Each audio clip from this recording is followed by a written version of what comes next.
Assalamualaikum warahmatullahi wabarakatuh.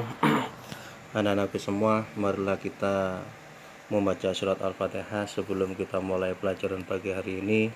Mudah-mudahan apa yang kita bahas pelajaran kita pada pagi hari ini menjadikan ilmu yang manfaat bagi kita semua. Ala hadiniya wa likulli niyatin shalihatin. Al-Fatihah. A'udzubillahi minasyaitonir rajim. Bismillahirrahmanirrahim. Alhamdulillahirabbil alamin. Arrahmanir rahim. Maliki yaumiddin. Iyyaka na'budu wa iyyaka nasta'in. Ihdinas shiratal mustaqim. Shiratal ladzina an'amta 'alaihim ghairil maghdubi 'alaihim waladdallin. Amin. Untuk mata pelajaran yang akan kita pelajari pada pagi hari ini adalah muatan lokal madrasah diniyah. Dalam hal ini dalam bidang akhlak yang kitabnya memakai kitab Al-Ala. Materi yang akan kita bahas adalah syarat mencari ilmu. Dalam kitab Al-Ala di situ terdapat nadhoman. Mari kita baca bersama-sama ya. Kalau sampean semua punya kitab Al-Ala, sampean buka halaman pertama. Kita baca bersama. Bismillahirrahmanirrahim. Ala la tanalul ilma illa bisittatin sa'umbika amma jamu'iha bi bayanin ilingo dak hasil ilmu angin nemperkoro bakal tak cerita aki kumpule kanti bertelo lukain wahirsin wastibarin wabulghatin wa irsyadi ustadzin wa tuli zamanin. Kalau ini versi arti dalam bahasa Indonesia, kalau tadi tulisan Bego. Coba kalau kita ulang gini. Ala la tanalul ilma illa bisittatin sa'umbika amma jamu'iha bi bayanin ilingo dak hasil ilmu angin nemperkoro bakal tak cerita ake kumpule kanti bertelo lukain wahirsin wastibarin wabulghatin wa irsyadi ustadzin wa tuli zamanin rupane limpat lubo sabar ono sangune lan piwulange guru lan sing suwe mangsane. Sekarang kita bahas tentang makna dibalik nadhoman tadi, tentang syarat-syarat mencari ilmu. Syarat ketika seseorang mencari ilmu agar ilmunya manfaat. Apa sih yang dimaksud dengan ilmu yang manfaat? Ilmu yang manfaat itu ilmu yang akan kita pelajari atau ilmu yang kita dapatkan akan berguna bagi kita. Kita dapat melaksanakan ilmu yang kita pelajari dan yang ilmu yang kita dapatkan itu dalam kehidupan sehari-hari. Kita dapat mempraktekkan mudah dan ilmu itu akan membawa kita dekat dengan Allah Subhanahu wa ta'ala. Nah, agar mendapatkan ilmu yang bermanfaat itu ada 6 syarat yang harus dipenuhi oleh seseorang yang sedang mencari ilmu seperti kita. Yang pertama adalah dzukain. Dzukain itu artinya adalah cerdas.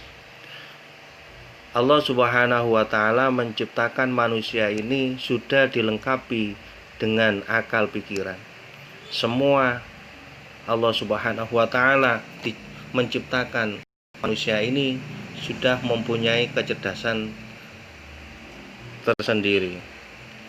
Untuk itu kita semua pasti cerdas. Tidak ada seseorang yang tidak cerdas, kecuali kalau seseorang itu tidak sempurna atau mempunyai kekurangan. Tapi umumnya semuanya manusia itu mempunyai kecerdasan. Untuk yang kedua, ini adalah semangat. Semangat ini sangat diperlukan ketika mencari ilmu.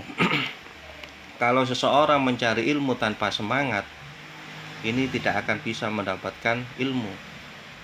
Contoh ketika sampean belajar, waktunya seperti ini sedang mencari ilmu, sedang belajar, tetapi sampean malas, tidak mau melakukan seperti yang dilakukan oleh orang-orang yang sedang mencari ilmu. Waktu belajar sering bolos,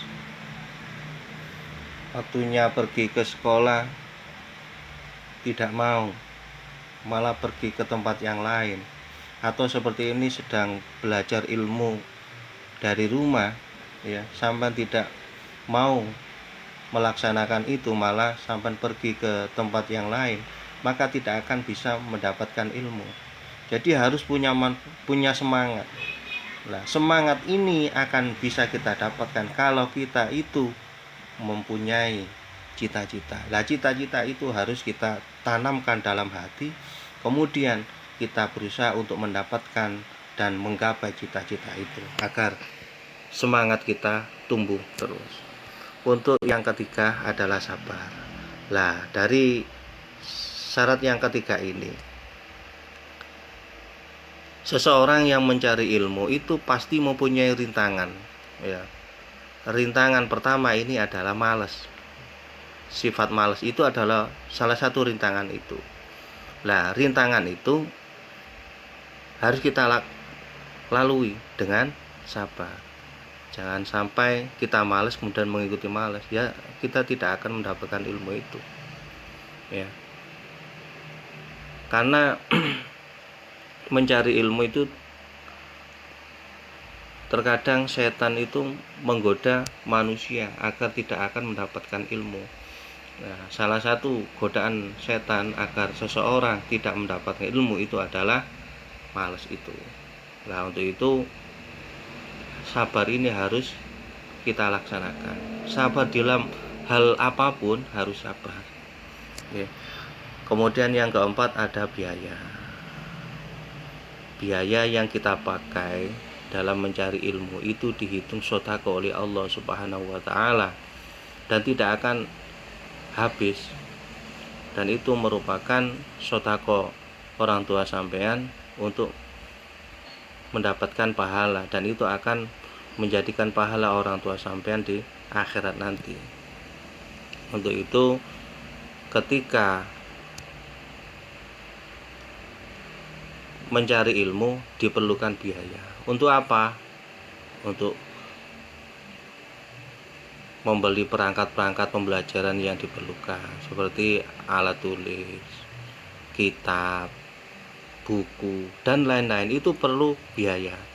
Nah, untuk itu biaya ini juga menjadi syarat untuk mencari ilmu. Kemudian yang nomor 5 adalah ada tuntunan atau petunjuk guru. Jangan sampai ketika belajar itu tidak ada petunjuk guru atau tidak ada bimbingan guru, maka ilmu yang akan kita dapatkan ini akan menjadi ilmu yang tersesat, ya.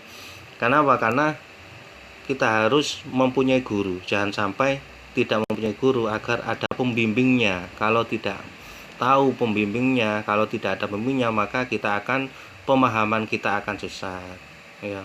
Kita akan memahaminya sulit. Lah, dengan adanya petunjuk guru dan bimbingan guru ini, ilmu kita itu menjadi benar dan mudah kita pelajari. Kemudian yang nomor 6 ini adalah waktunya lama. Mencari ilmu itu tidak 1 hari 2 hari, tapi lama waktunya.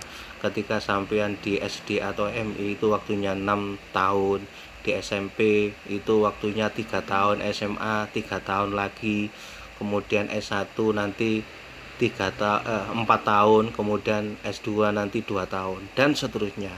Nah, jadi waktu mencari ilmu itu lama. Bahkan Rasulullah SAW menyampaikan tolabul ilmi minal mahdi ilal lahdi. Mencari ilmu itu dari buayan ibu sampai liang lahat. Jadi dari bayi itu sudah mencari ilmu sampai liang lahat. Liang lahat itu artinya kalau seseorang sudah dimasukkan ke dalam kuburan, ini berarti itu waktu untuk mencari ilmu. Nah, sehingga waktu yang syarat yang nomor 6 adalah waktu li zamanin, yaitu waktunya lama. Mungkin sampai sini pelajaran yang dapat saya sampaikan. Mudah-mudahan apa yang saya sampaikan tadi ada manfaat dan guna, dan kita semua dapat melaksanakan apa yang kita pelajari tadi. Akhirul kalam, wallahu muwaffiq ila aqwamit thoriq. Wassalamualaikum warahmatullahi wabarakatuh.